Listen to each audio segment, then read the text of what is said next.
Absolutely necessary if we want our prayers answered. So kung wala tayong pananampalataya ang ating panalangin, kung ito'y sinasabi lamang natin, Lord, ikaw na bahala. Lord, sabi natin na ikaw naman ay makapangyarihan, bahala ka na kung ito'y sasagutin mo. Yun po ba ang ating panalangin? Siyempre, we ask for reverence, sabi nga sa ating Diyos na makapangyarihan, ay hindi natin siya itrato na parang utusan.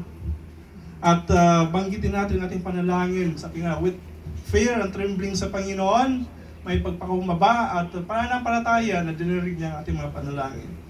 Sabi nga rito, without faith, we cannot please God.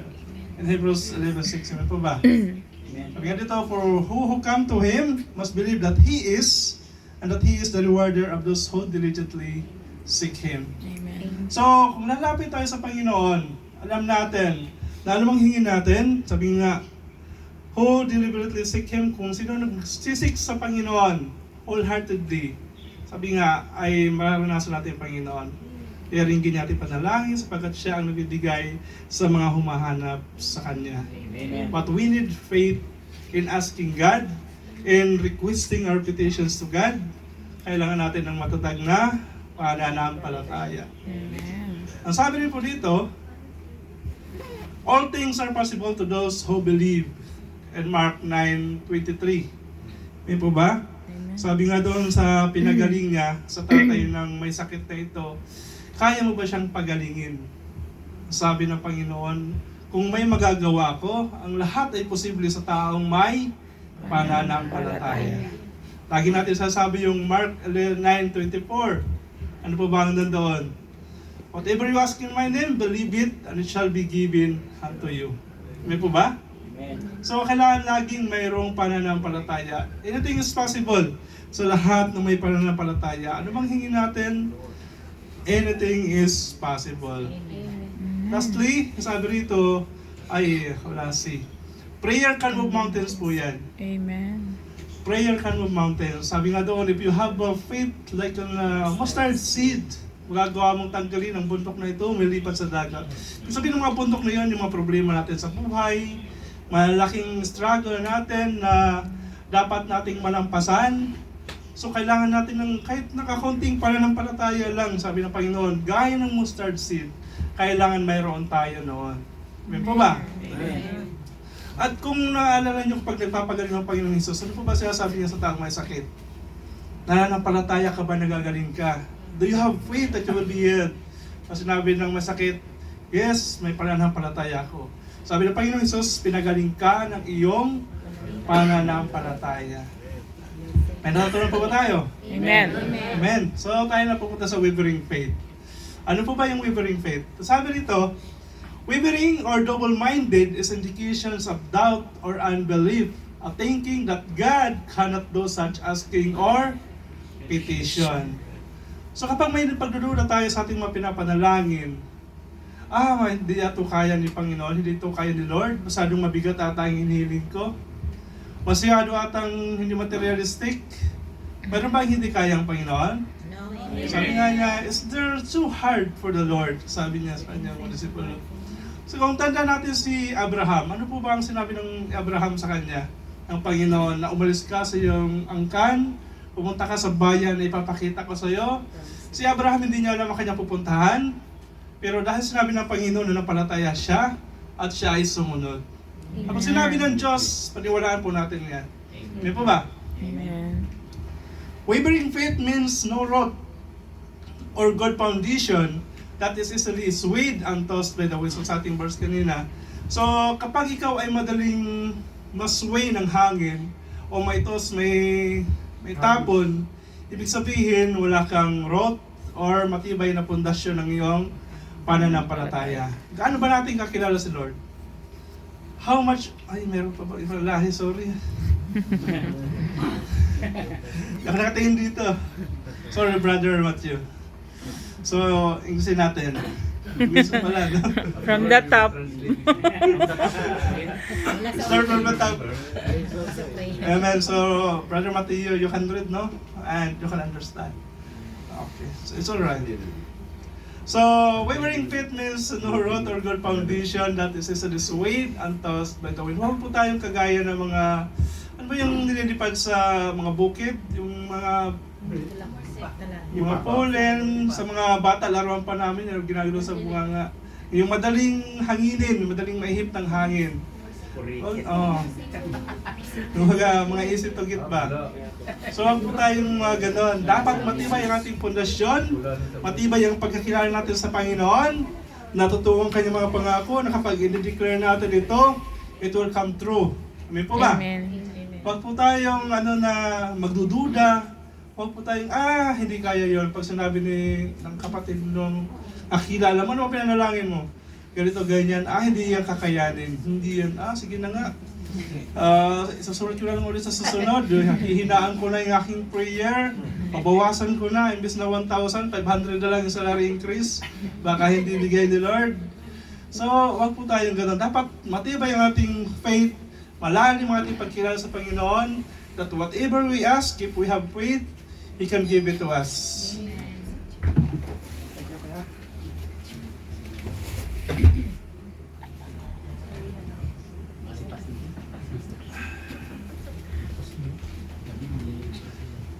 Patapos na sana tayo, pero may dumating. Ulitin talaga natin. From the top. Pasukin mo natin sila. Amen? Good evening po, Aliyah. Si Gugu pala. Si Gugu.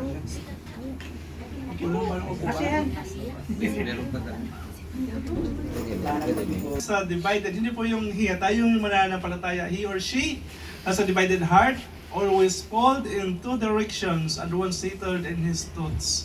Sino po ba yung mga dito, yung mga dadalawa yung naiisip na merong reservation? Ang ibig sabihin nito ay, ito ba ipapanalangin ko o yung isa? Ito ba yung gusto ko o yung gusto niya? Yung mga ganon. Dapat meron tayong sariling, sabi nga kapag ikaw ay nalangin, dapat ito ay specific. Amen. Speak to your heart kung anong kailangan mo at sabi nga ng Panginoon, sabi nga sa kinabasa, ibibigay ng Lord kung ano ang nasa puso mo, kung ano Amen. ang gusto mo. Kaya dapat may specific po tayo. At kapag ikaw ay naman nagdadalawang isip, then you will have wavering faith. Dapat isa lang, be specific in our prayer. Fourth, he has no firm trust to God's character and promises. Ito yung masakit. Kristiyano na tayo, mananampalataya na tayo, pero kapag nagpipray tayo is may pagdududa pa rin. Sabi rito, wala tayong matibay na pagtitiwala sa Panginoon. Kung ano ba ang karakter ni Lord. Si Lord talagang mapagbigay, may po ba? Dinirig yung ating mga panalangin. May mga pangako ang Panginoon, natutuparin niya ito kapag tayo ay tapat. Pero tayo naman mga mananampalataya, mayroon pa rin mga pagdududa sa mga promises ni Lord. Ano po ba yung mga pangako ng Panginoon? Binabasa po ba natin ang ating Bible?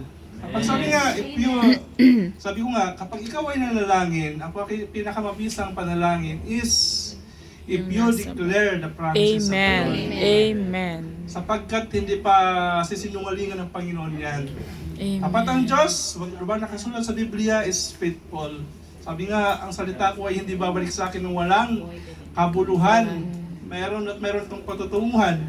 At ito ay darating sa dapat paroonan. May po ba? Amen. So, patapos na tayo. Sabi nito, how to remove wavering or doubt. So, kanina, nalala natin yung mga wavering faith. Paano naman natin matatanggal yung mga pagdududa o pag-alinlangan? Una, strengthen your faith by the Word of God. Amen. Romans 10:17, ano po ba nakalagay doon? By hearing and hearing the Word of God, your faith will strengthen. Amen po ba? Amen. So, mapapalakas ang ating pananampalataya at mawawala yung mga pagdududa kung ito ba ay sinabi ng Panginoon o hindi kung binabasa natin ang salita ng Diyos. Balikan po natin ang ating Bible. Ang sabi nga is best instruction ng Panginoon. No, it's the best. Yung iba basic lang, sa akin best. Amen. Kung mayroon pa doon, very best instruction. Sapagkat yan ay pinakamaganda talaga, pinakamabisang instruction ng Panginoon na iniwan sa atin. So, meditate on God's character and promises. Sa Psalms 1:2-1-3, ano po ba ang nakalagay doon? Ang sabi po doon sa Psalms 1:2-3, basahin ko lang po sa inyo. But his light is in the law of the Lord, and his law he meditates day and night. And he will be like a tree planted by the rivers of water, that brings forth in fruit its season, and whose leaf does not wither, and whatever he does will prosper. So kapag minibinitit natin, sabi na rito, para tayong halaman na nasa batisan, na lagi hindi naubusan ng tubig, na lagi tayong namumunga. So, ganun po kapag minibinitit natin ang salita ng Diyos. At kung gaano natin kakilala ang ating Panginoon, kung kilalang mo na si Lord, you will never doubt His word. May po ba? Sinabi ito ng Panginoon. Si Jesus nga, nung siya ay tinutokso ng Diablo, it is written, it is written. Tayo naman mga Kristiyano, sinabi niya, no? Ganito. Di ba? It is written in the Word of God. Sabi sa kapag inaaway ka ng kaibigan mo, hindi ka naman maliligtas, pasimba-simba ka dyan. Dapat meron tayong, it is written in the Word of God. Nothing can separate us from the love of Christ. Di po ba? Eh sabi ni Pastor, maliligtas na ako kasi nagsisimba ko araw-araw, Biyernes. Hindi po sa tao ang ating reference, kundi sa Bible, kung gaano ang sinabi ng Panginoon doon sa kanyang salita. Amen po ba? So if we meditate the Word of God, then we know the promises of the Lord and His character. Sabi niya, God never change. Amen po ba? So have a full consecration to Him and His will. Sa Romans 12, 1 and 2, ano po ba nakalagay doon, mga kapatid? So huwag tayo makiayon sa mundo, di po ba? Amen. Sabi doon, therefore, brethren, because of the mercies of God, I plead with you to present your bodies a living sacrifice, holy, acceptable to God, which is your reasonable service.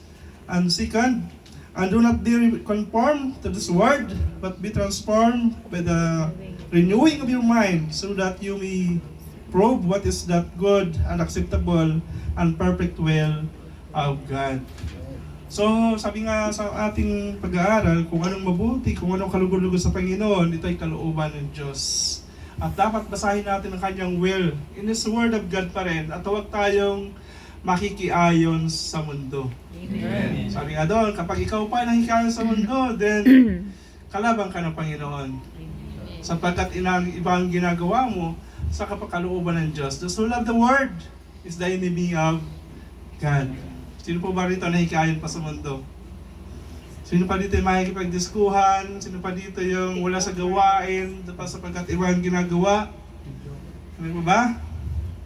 May natutunan po ba tayo ngayon? Amen. So, ang paalala sa atin ngayon is have faith and without wavering when we pray. Amen. Sapagkat we are prayer warriors. Amen. At dapat sinasabuhay sa atin, nakikita sa atin, na when we pray, we are firm on what we said, what we speak, that it will be heard by God. At kung anong hingin natin, ito, we are in unity when we pray. Hindi po ba? Amen. Mahalaga po sa prayer warriors ang unity. Sabi nga Amen. doon sa Mateo 18, kung mayroon man dalawa na nagkasundo sa anumang panalangin din sa lupa, ito ay gagawin ng ating Amang nasa langit. Dapat we are with unity at ang salita natin ay firm, without reservation, without wavering, walang pagdududa, na anumang hingin natin ngayong gabi, it will be heard by God. And in Christ's name, ito ibibigay sa atin ng Panginoon. Hallelujah. Amen. So, sabi rito sa aking conclusion, pag nilay-nilayan natin yung verse na ito, ayaw gumalaw. Next mo na lang po yan. Wala na yan. So ito yung pinakata siya, summary ng ating napag-aralan din ngayon. Ito rin ay alam nyo na. Nabasa na natin ito na sa mga nag-aaral sa Soul, naano na natin ito. Na devotional na. Mabasa ko ito sa mga devotional.